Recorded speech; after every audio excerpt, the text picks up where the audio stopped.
Sorry, I thought you were done. Okay, go ahead. So I grab the bucket the same way that I did before, or I actually change my grip a little. So I'm holding it like this. It makes it easier to control the speed at which I pour the water into the tank with.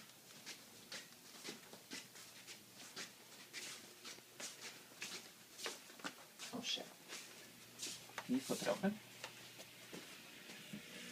So, again, I'm holding it just and making sure I'm not spilling. And then I always go into this right-hand corner. And I pour at a pretty medium speed. I don't know what speed you want to call that. So I pour it that quickly to make sure that I'm not disrupting the gravel. Oops. I'm not disrupting the gravel. Or I'm not... The force of the water isn't exposing the plant roots that are in there.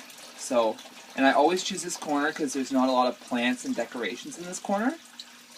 And the plant that is here can kind of handle it. So you can see that I'm almost pouring on top of that little red rock that's beside here.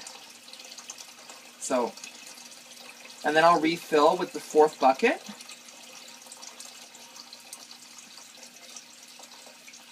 When I'm done the fourth bucket, we're going to do a couple more things, and then we'll be pretty much done.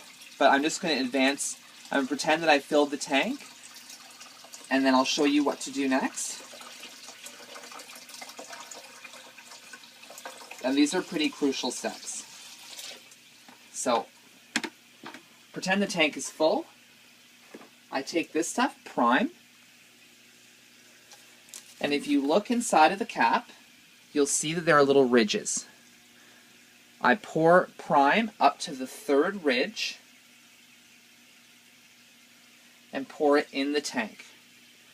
That's enough chemical to take the chlorine out of the water.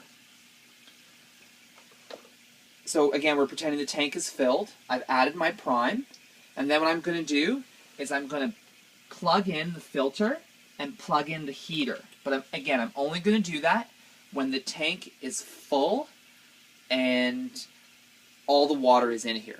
And when then we're all done that jazz, I take all the buckets into the bathroom, and I just sort of open the drape and I leave them to sit on top of my hamper until they're fully dried out. And that usually takes about a day or a little more. Make sure there's no water in there because it'll get moldy. I let them air dry. I stack them back into one stack, and I put them back underneath the sink. And that is it. So I hope you get these videos, and I hope they're helpful, and you can thank Jeanette for being a good camera person.